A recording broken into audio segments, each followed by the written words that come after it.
Thank you for joining us today for the October edition of the HbbTV webinar series. We have a great topic for you today. I can see that in the many people who have registered to watch this live on this, well, at least in Germany, rainy afternoon. So it's a good way to use your time this afternoon. Extending the reach of HbbTV TA to set-top box markets is the topic of our webinar. And I always like to say that targeted advertising is probably one of the hottest topics of our industry at the moment.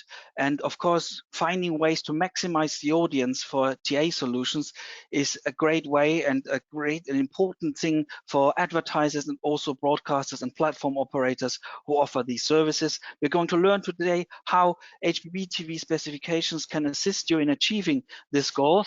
And we have a great lineup of presenters for you who are waiting, with first Frank Heineberg from RTL, CBC Cologne Broadcasting Center, the technical services subsidiary of RTL in Cologne.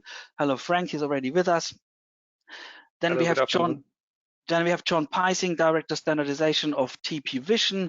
If you're not familiar with TP Vision, it's a B2B brand, and it's of course the manufacturer of TV sets branded Philips in Europe and several other territories.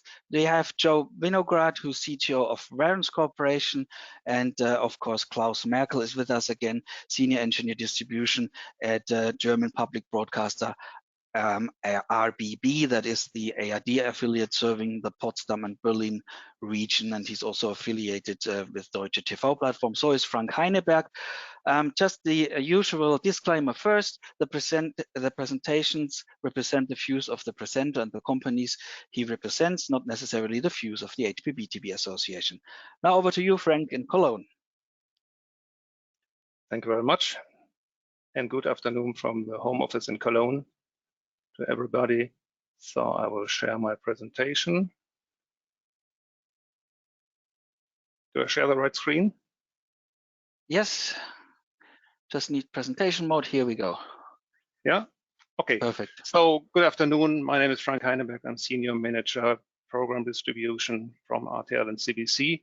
I want to talk about the motivation, our motivation for ADB2 in TA and the potential for target markets. I would want to use the opportunity for a very brief update and introduction of my organization to mainly highlight some rebrandings. RTL Deutschland is a business unit of the RTL Group. The former name Mediengruppe RTL has now changed to RTL Deutschland, and another rebranding will be communicated soon in November. Our TV Now streaming service will then be renamed to RTL Plus. I don't want to lose too much time with the other details. You can read it later in the slides, and would like to start with the topic, which is first addressable TV. As a commercial broadcaster, securing classical TV advertising while building a sustainable business model for addressable TV is very important, and therefore addressable TV is one of the defining topics of the future for RTL Deutschland. And of course, we need HbbTV, because open standards are an important foundation for implementing addressable TV. And just some terms, when we, in the context of HbbTV and linear broadcast, we speak about dynamic ad substitution, DAS, also sometimes client-side app substitution. So what are the actual products we are working with? Dynamic app substitution on linear RTL channels on the basis of HbbTV 1.5 technology is on air since 2019. We have two products, the target spot and the target break. In the target spot, we replace single spots by ads provided via broadband, and the target break replaces an entire break. So this DAS system works pretty well, but we have, of course, limitations in accuracy and reach, therefore. And so we are very much aiming for the TA standard and the TA devices. HbbTA will enable a new level of addressable TV implementation, where during commercial breaks, linear content can be precisely switched to addressable content via broadband internet. And RTL Deutschland is already working with TV set manufacturers to drive the rollout of HbbTV TA in Germany. First HbbTV TV sets are available, for example, TV Vision Philips. First dynamic ad substitution with target ads on the basis of HbbTA is planned at RTL for early 2022. Coming to our topic, to expand the HbbTV reach, RTL and other broadcasters are also aiming to access the HbbTV spec ADB2, including the recently published TA extension. Just a very brief overview of what ADB2 and TA is. I think the other speakers can present it in more detail. ADB2 and TA enables standard HbbTV applications as well as dynamic ad substitution in situations where the broadcast TV signal is received by a set-top box and passed to the HbbTV set via a connection such as HDMI. In this case, the signalization is realized by the use of watermarks in audio and video.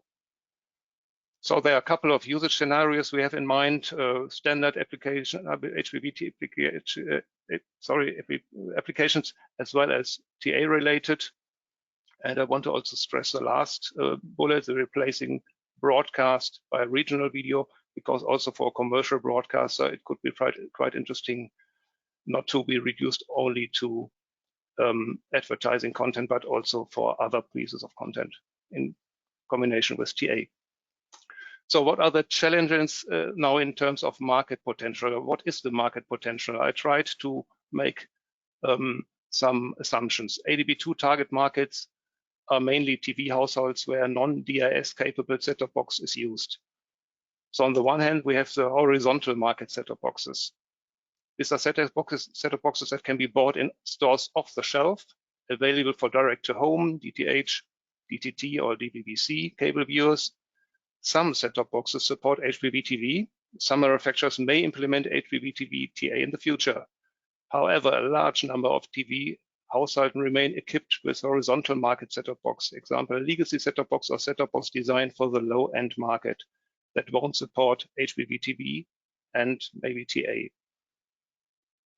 On the other hand, we have the vertical market, operator-specific set-top boxes. We call them OSTB. They are provided by IPTV, cable, and also DTH platform operators to their customers. Typically, OSTBs do not support HbbTV. OSTBs have minimum life cycles that have been defined before they were shipped. IPTV and cable platform operators have shipped different generations of OSTBs over the years. Established population of receiving devices is inhomogeneous with respect to their technical performance capabilities. It can be assumed that new and future generations of OSTBs will already be capable of DIS or may potentially be DIS enabled by a software update, but this may not always hold true for older set-top box generations. The rollout of new set-top box models may require a premium upsell or contract extensions from a customer's point of view, which will also delay the process. So in the conclusion, this is in contrast to a broadcaster's goal to achieve maximum reach and short time to market. So as a conclusion, we have this assumption that especially markets with high and increasing IPTV and cable penetration will benefit from watermarking and ADB2. If we look at the German TV market, the number of households and the shares of transmissions platforms, these are numbers of 2020. ADB2 and TA is of high relevance for German market due to a stable number of cable households and increasing numbers of IPTV households with legacy non-DIS cable set-top boxes. In order to access and identify the potential, we made a simplified estimation for ADB2 market potential in Germany with a couple of assumptions. I wouldn't read them all, maybe focus on the conclusions. Our conclusion is that the estimated market potential calculation of watermarking is nearly 30%, in this case 28%, which means it means that we could reach more than 10 million TV households as a market potential. Not considered in this simplified estimation are OTT streaming sticks. They may increase the potential. and not considered yet in this simple estimation are the shares of HbbTV sets, which we definitely need to enable ADB2 and maybe forecast over several years following would be an additional information. But following the approach that especially markets with a high and increasing IPTV and cable penetration will benefit from watermarking and ADB2, it makes sense also to look at the other European countries where we have sometimes even more shares of cable and IPTV households, like in France.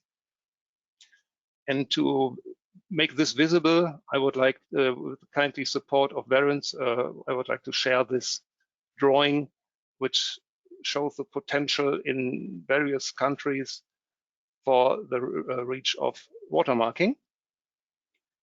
As I understood, it's based on the DVB study of 2018 plus individual estimations of Verance. Thank you very much for this, I think, impressive forecast.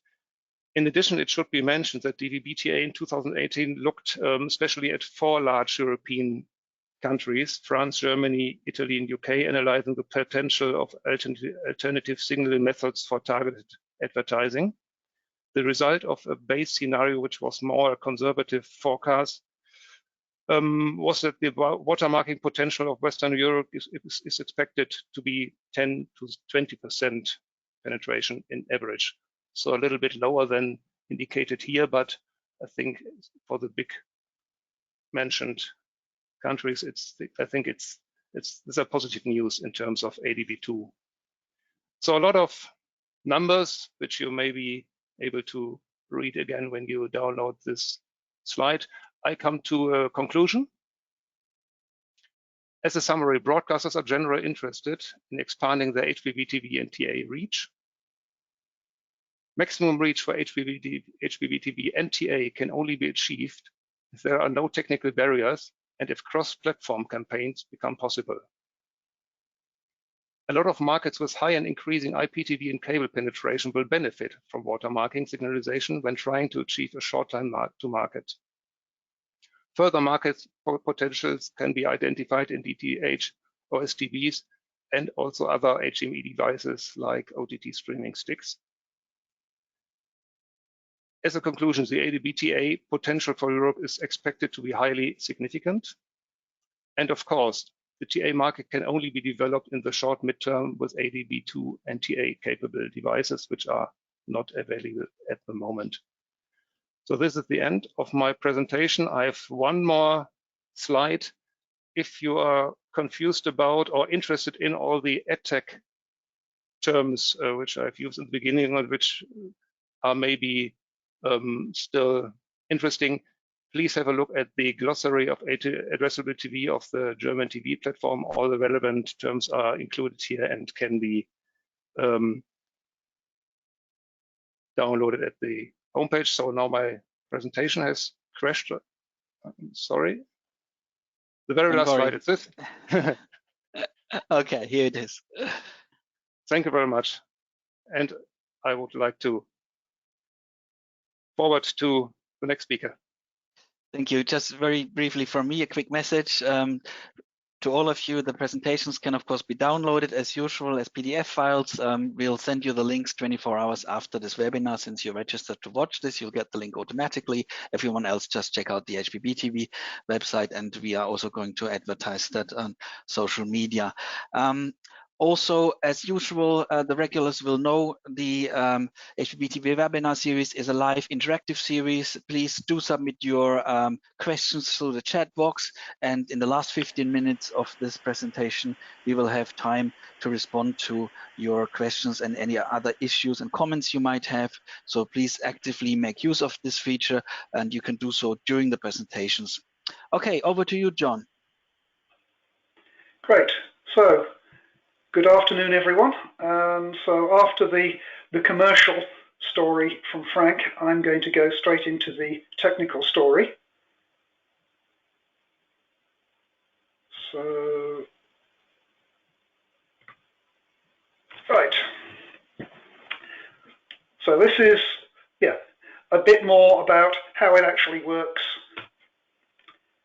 So the short story about what HbbTV has is that we have the combination of two things that we did earlier. So part one is something called application discovery over broadband phase 2, which not surprisingly we abbreviate to ADB2, nothing to do with a set-top box manufacturing company. And this basically enables the core HbbTV red button type functionality when the linear broadcast TV reaches the TV over HDMI from a set-top box. And the way it works is basically we use the ATSC3 watermarks in video and audio to launch HbbTV apps, provide stream events, etc. You'll get more detail about that in a moment, and a lot more detail of that from Joe a little bit later on in this hour.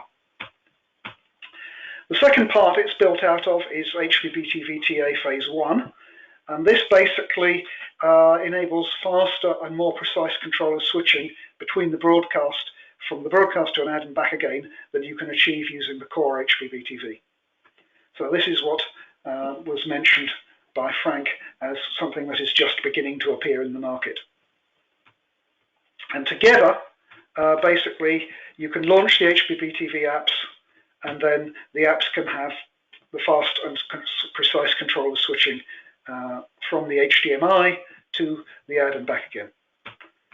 So a couple of slides on ADB because it's not been widely deployed yet.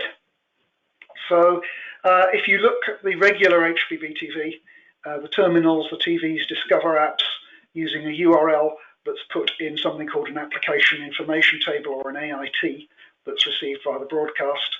And time synchronization is also handled by time code or stream events that are multiplexed into the broadcast. And this all comes as part of the core HbbTV specification. So if we look at ADB2 and watermarking, basically the broadcaster will add, or somebody will add, the watermarks to the video and audio much earlier in the process. That will all get put together.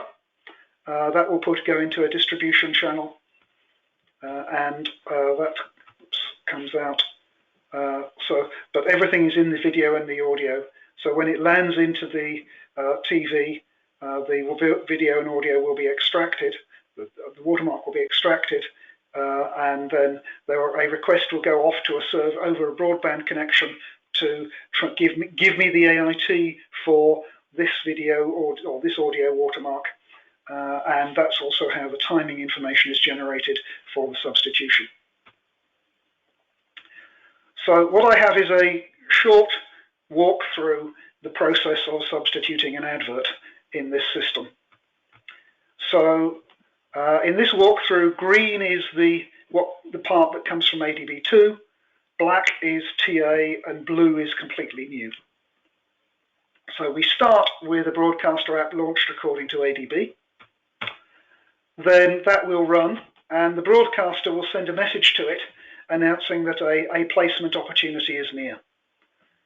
So the message payload here could be included in the video watermark. That's a standard part of ADB2. It could be fetched via broadband based on the signaling in the audio watermark. And the payload could be the same as TA phase 1. And Joe's presentation will have a lot more on SCTE35 and things like that. The app needs to confirm that the terminal can safely replace the ad, and that the terminal capabilities are sufficient, and that the user environment is configured appropriately. And I'll say a little bit more about that later on. Then the app goes away and asks an ad decision server for give me an ad that I can play, and the response from this would likely use existing web advertising standards, something called VAST. The app is going to go away and preload the ad, and ideally the preload will be 100% if there's enough RAM. And if you're doing 100% preload, then that will use something called MSE, which was added to the HbbTV spec in TA phase 1 or HbbTV 203. The app will tell the TV when to switch from HDMI to the ad, and this will be based on a timeline that's reconstructed from the video and audio watermarks. And this uses the new fast media switch API that comes with the TA spec. The app will manage the presentation of the ad. In particular, the app has got to monitor the watermark presence to detect the user doing something on the set-top box, like showing the EPG, and respond accordingly. I mean, if the user does something with the set-top box UI 5 seconds into a 30-second ad spot, you don't want the user to have to wait 25 seconds. They'll get frustrated. The app will handle the reporting and then switch back to HDMI at the end. So that's just a short walkthrough of how it works and the differences from the current TA Phase 1. I mentioned a bit about it being safe to replace an ad.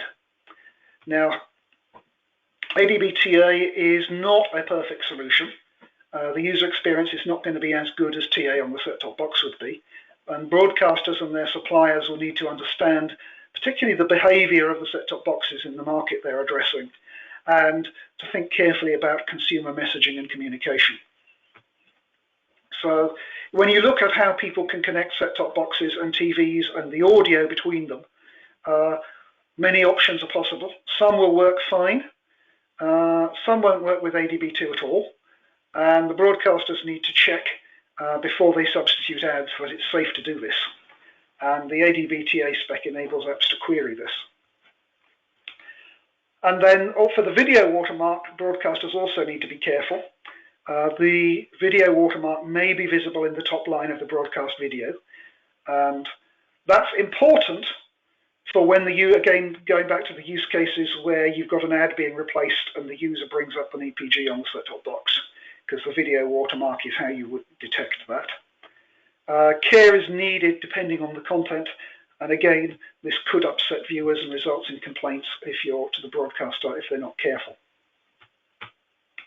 Looking forwards, it's important to remember that HDB and TA are separate specs. They're not part of the natural evolution of the core HbbTV spec. And there needs to be dialogue between broadcasters and manufacturers about their implementation. And you need to be careful to avoid a catch-22 situation where each party is waiting for the other to move. But assuming TA Phase 1 is a success, that will build momentum, goodwill, and mutual credibility for implementing and introducing HbbTV plus TA. Many of the commercial relationships for TA Phase 1 will seamlessly move forwards to HbbTV plus TA. And a lot of the apps and the commercial infrastructure from TA Phase 1 are largely reusable for HbbTV plus TA. One thing that is needed is unit tests to help test the implementations in the TV. There's potentially somewhere between 150 and 200 of these needed, and they need to be created and reviewed. And HbbTV plus TA is submitted to ETSI for consideration to become the newest version of the HDB spec. And some references to some background information. So here's the references to the specs themselves, the two parts of the TA spec, the HDB2, the HDB plus TA spec. The slides I'm showing you here are mostly extracted from something called HDB2 plus TA Explained. HDB has its own explainer also, and all of these are on the HbbTV website or on the ETSI website for the ones that are published by them. So there we are. That's a quick ramble through the technical details of HDB2 and HDB2 plus TA. Thank you very much for listening.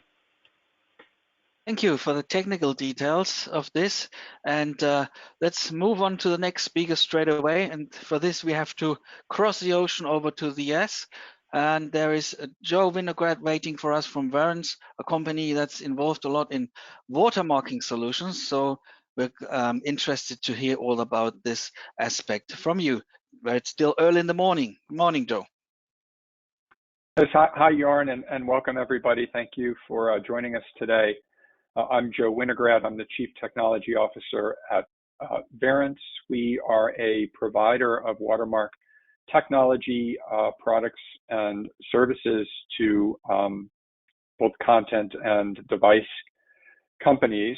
We also happen to be the company that contributed the watermark technology technical architecture to the ATSC standards and have been working with the ATSC 3 rollout in the United States and other ATSC countries, along with the DVB standardization deployment efforts. So we provide both technology product services to implementers of the ADB2 and ADB2 plus TA specifications. And I'm going to talk a little bit today about the operational aspects of deploying ADB2 plus TA for broadcasters. The three things I'll talk about today are the embedding of the watermark, the signaling, delivery of the TA signaling, and then a little bit also about what Jörn was just discussing, the presentation of the advertisement by the application. So first on the watermark embedding slide, I show here a sort of a functional diagram of the broadcast chain. So over on the left here, we have the existing and standard control systems for both scheduling, broadcast playout, running the automation, and the actual playout of the content, and show a little bit of the interconnections here. And really what we seek to diagram here is, where does the HbbTV watermarking fit into the broadcast chain? And so it's typically included after playout, after AV processing, such as any video enhancement or audio loudness management, that's included in the broadcast chain through outboard gear. And then the HbbTV watermark is embedded, and that watermark embedding happens in advance of other watermark embedding. So if in your market you're using something like a Kantar watermark for audience measurement, panel measurement purposes, the HbbTV watermark is inserted upstream from that watermark embedder to ensure that there's no interaction or interference with the audience measurement, panel measurement, audience data collection system. The embedder is typically provided as a single outboard audio and video processing unit, or simply audio processing unit if the audio watermark is being used alone in the broadcast chain. Although it can be incorporated into integrated systems, and Verance can provide to broadcast equipment manufacturers SDKs for that embedding and support in that integration. The audio watermark, as Jörn mentioned, is used to manage the application lifecycle. It's a fundamental and required component of the ADB2 architecture that is embedded continually throughout the service. Once installed and configured in the broadcast chain, it requires really minimal ongoing intervention, although there are some IP controls to typical watermark embedder products that will notify the embedder, configure the audio watermark embedder to send a push notification. So it will, with a message to the audio watermark embedder, you can generate a stream event that will be passed to the application. The video watermark embedder can be used in a couple of different ways. It can either be used as a pre-process at the time of ingest on ad content for targeted advertising, or it can be, if incorporated into the watermark embedder device in the broadcast chain, it can operate in an automated fashion in live real time. And in that case, SCUDI 104, which is the standard for IP-based interconnection within the broadcast environment, can be used to connect to the watermark embedder and transmit the information needed to generate SCUDI 35 ad signaling messages directly within the video watermark. I'll talk in a moment about some alternate ways in which that ad signaling can be used. It is critical that the watermark embedding, though, that is done in the live broadcast stream is synchronized to the station master clock. The watermark itself conveys the timeline that's used for applications to detect what the time is in the original broadcast, and in particular with the watermark, because a watermark is carried in the audio and video, if there's latency in a operator distribution path, or if there is a DVR capability in the operator's set-top box, and the viewer is able to view that content in a time shift mode, that timeline is essential for the application to be able to identify the latency, identify the time shift, and ensure that its behaviors on screen, and in particular targeted advertising insertion, continues to be synchronized with that presentation timeline. So the synchronization between the embedder and the automation system is important. So moving on, I'll talk a little bit about the way that the ad signaling can be delivered to the application. And there really are three different models. These are outlined in the DVB Blue Book. The revision 1 of A178-1 includes detailed explanations of of these different methods for ad signaling. I'll talk about it at a higher level, but the 3R1 is delivering the ad signaling directly through the video watermark. Another is to deliver the ad signaling over broadband, but using a watermark push notification to notify the receiver application that the signaling information is available for access via broadband. So that reduces the need for polling and synchronization between the application and the broadband server.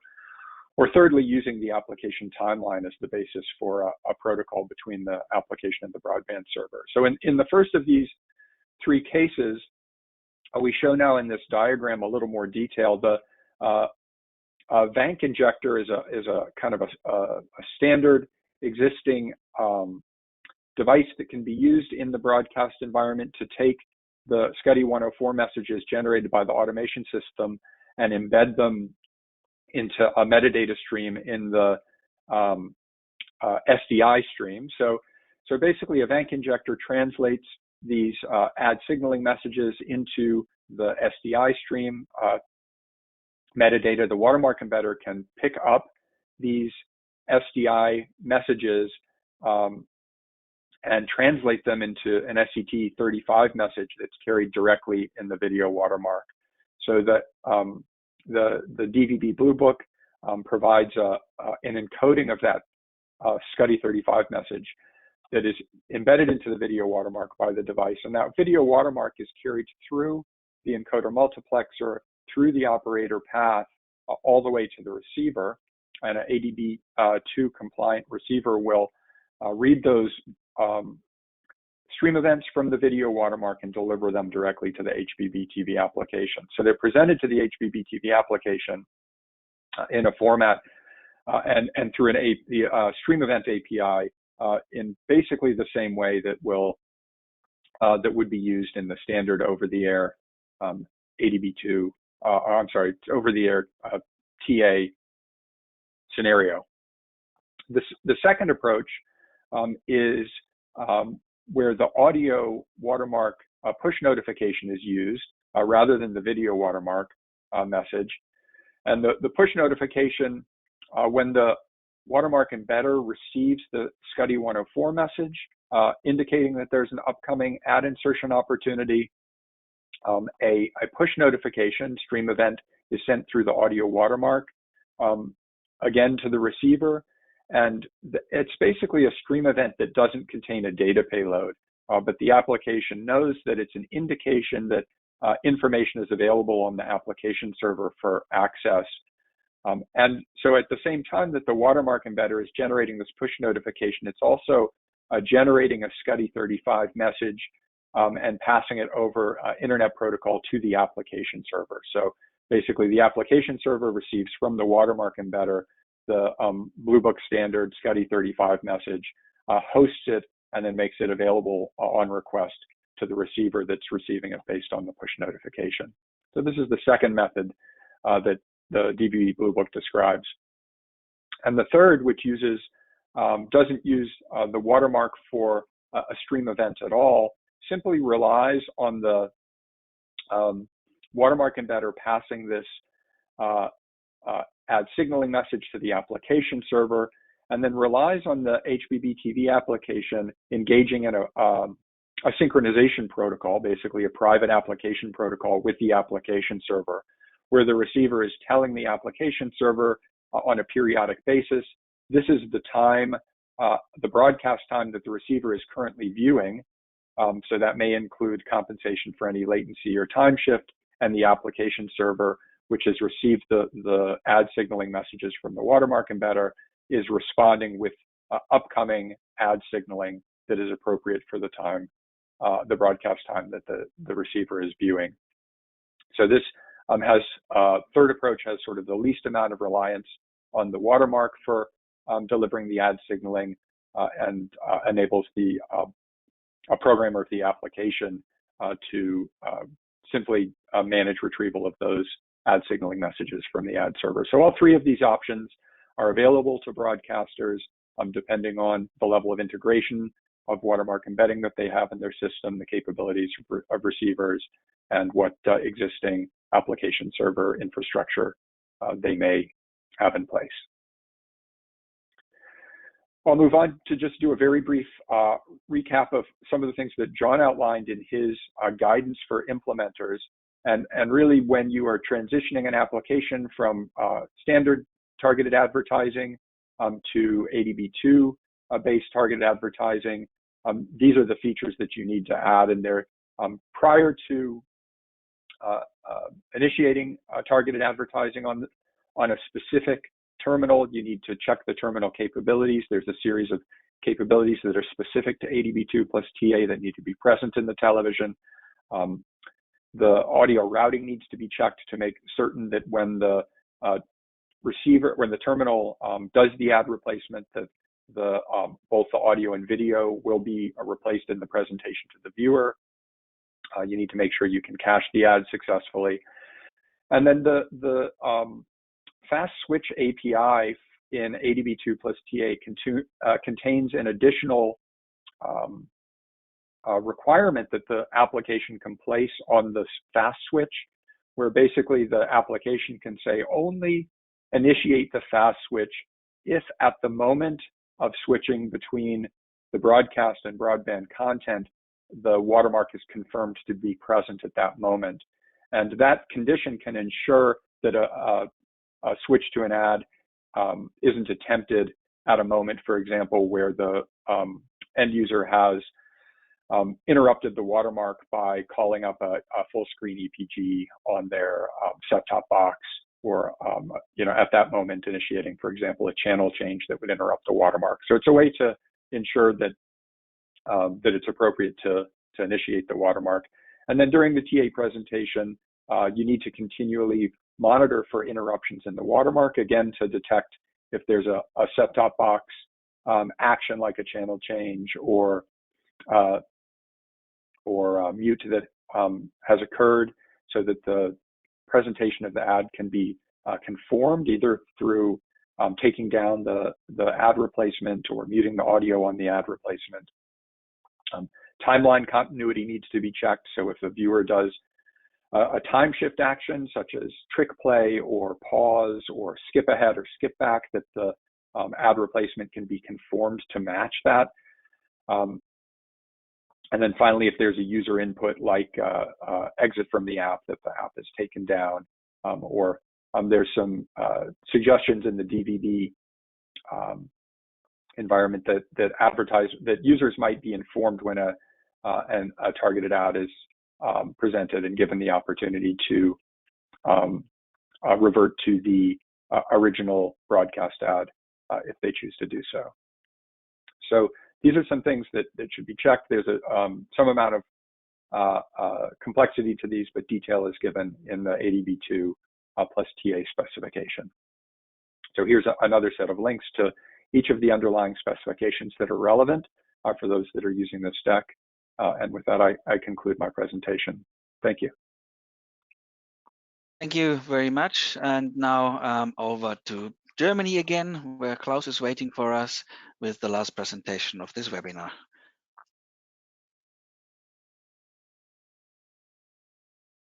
Yes, hello and good afternoon, everyone. Here we are. So my presentation is to, sorry, I'm still struggling. Okay, so my presentation is not to add any more technical details or aspects, but to inform you about a task force which is active here in Germany and aiming at moving what you have heard now, so ADB2 plus TA, actually to the market. So as Jörn has said, as mentioned, there is no natural evolution towards ADB2 and TA, as these are additional specifications. So some dialogue is required, and we try to start this dialogue within the Deutsche TV platform, which is a German organization. It has also an English version of its website, where I gave the URL, so you can check out for more information about Deutsche TV platform. And if you're reading that short introduction of the scope of Deutsche TV platform, then you can read in the last 2 lines that the goal of that association has been to support the introduction of digital technologies based on open standards. So, and this is exactly what we are aiming at within this task force.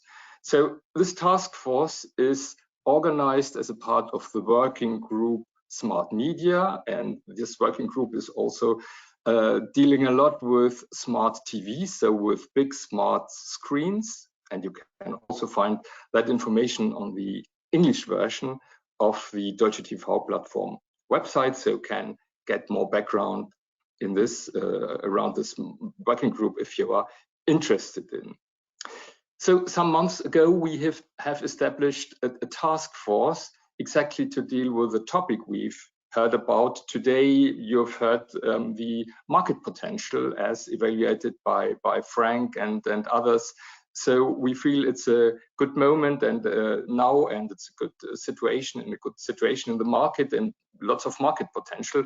So we have set up this task force in order to, these are the terms of reference, to review the required technical setup and all the parameters and options in the context of using ADB2 and also ADB2 combined with the TA specification on the basis of agreed use cases.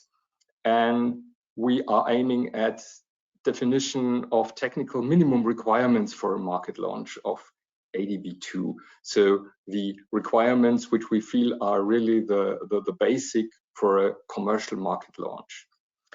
Both of these aspects are to be covered by a document which we are writing. So we still are not sure whether to call it white paper or minimum requirements. But anyhow, the main point is this will be published then by Deutsche TV platform. And by the way, this paper is written in English, so it's accessible all over the world in effect. So also as a part of terms of reference, we have the provision of test material and test setups for specifically covering the use cases we are defining. So these will be more end-to-end tests and not the sort of atomic tests as they are done usually by HbbTV within their test suite. And also, so depending on the opportunities, we are considering to do public showcases of all that chain and the tests related to this. So far for the terms of reference, we are organizing this into every second week a team meeting for 1.5 hours. We have quite good interest and attendance for these meetings of the task force. We have a good mix of broadcasters, manufacturers, and technology providers. So this is as in the same way as it's relevant for HbbTV standardization, this is relevant for the market introduction as well, to have all partners on board. And the chairs are Frank, whom you have heard in the first presentation today, and myself. The time schedule is rather tight, so we are aiming at publishing that paper in the first quarter of 22 and try to be not much later with the provision of tests, test material. When we can then actually do showcases and so on will depend on device availability, of course. So this is showing you the headings only of the current white paper draft in order to give you just an impression of what we are dealing with. So we are describing really service scenarios, and this is where we have to add many more details. And we are covering both, say, standard HbbTV combined with ADB2 and also the TA extensions. As you have heard, TA is one of the most interesting use cases for general for HbbTV for the commercial broadcasters. So I'm from a public broadcaster, and for us, of course, the standard HbbTV use cases are of much interest, and getting all that reach that Frank has been talking about in the first presentation today. So we are describing service scenarios, but also scenarios for the setup of distribution systems. So what to obey in detail when inserting watermarks, but also the required AIT extensions. We are looking at the end user devices, and we're looking at the optional elements in the relevant specification. So alone in the latest release of ADB2, so the one integrating TA, we have 14 different optional elements. So we have to carefully revise which of them will actually be needed then, and which can remain optional. So these are the, say, main points for that white paper, and this is the one we are aiming at publishing then. 2 snippets only to give you an idea of what we are actually doing. So for example, this is for the review of what the watermarks can actually do, more compressed, more comprehensive view of what is spread over specifications to make it more transparent to the participants of that discussion. So what is actually carried within the video and audio watermarks, and what's the meaning of those elements. And another snippet shows a part of our document discussing the different device setup scenarios. It has already been mentioned that those are critical in some cases, so we are revising that as well and try to make clear to ourselves how we would approach the scenario and how this relates to the various options in the specification, which we then may need or not need as part of our minimum requirements. So this was just a short overview and a short introduction to that task force. And here you have the contacts again if you have questions later on. Thank you very much. Thank you for this roundup and interesting insight into the activities of the German Industry Association Deutsche TV Platform. You might remember we had a joint symposium with them in 2018 in Berlin it was. And of course, the 2 organizations are happily working together on a number of issues. So we are being joined now by all the speakers and heading towards the Q&A part. So thanks for submitting all your questions. You can see them on the screen right now. And they're already directed to individual speakers. The first one is to Frank. Do you think that the renewal of TV sets at the end users' households happens quicker than the update or renewal of set-top boxes by the operators to enable HBB-based or HbbTA-based services? This is an interesting question. I would say yes. I would expect TV sets to be earlier on the market than corresponding set-top boxes, because we learned that these technologies and set-top boxes are not that easy, especially for operators to implement, and some may not end at HbbTV, but will look for other DRS solutions, and this usually is also related to updates of their set-top boxes and the timing. So I would answer it with yes. Yeah, and we can see from the latest figures actually being published by the Deutsche TV platform that there's still a strong demand in smart TV sets and ultra HD TV sets in Germany. And what we also see is that the TV sets that are then being replaced are not being thrown out of the household. They're being used in other rooms, for example. So you equip other rooms with the older TV sets, but for the living room, the main room, of course, you want to have the most modern TV set. And in most cases, this should then, of course, support HbbTV HbbTV TV. The next question is to John. It sounds to me that an STB or TV set continuous reception and video decoding of the broadcast signal while targeted ads are being presented or shown, displayed, one could probably say. Is this right? Correct. So that's how the TV knows that the user is continuing to watch that channel, is by monitoring the video and audio watermark in the original broadcast signal. And if the user would change channel on the set-top box, then the watermark would either go away completely or change to the data in the watermark would indicate a different channel, and that's how the TV would know to interrupt the ad, like Joe was talking about. Okay, Joe, and watermarking is already the next question. Is this watermark solution already being deployed in the market, and if yes, in which countries?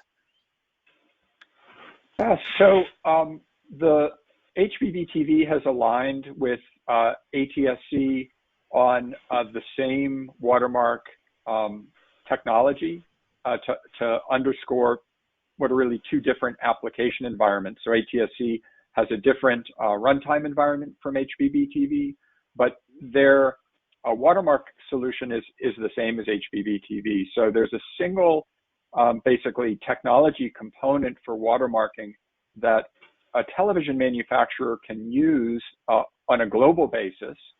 And for broadcasters who are broadcasting globally, their watermark signals that they introduce into their broadcast streams will be able to work across regions and markets as well. So the deployment has begun in the United States. The ATSC3 system is deployed in about half the US markets now. We're in a 2-year rollout. Several million ATSC3 televisions have been purchased, and the watermarks are being used nationally in the United States as part of that service rollout.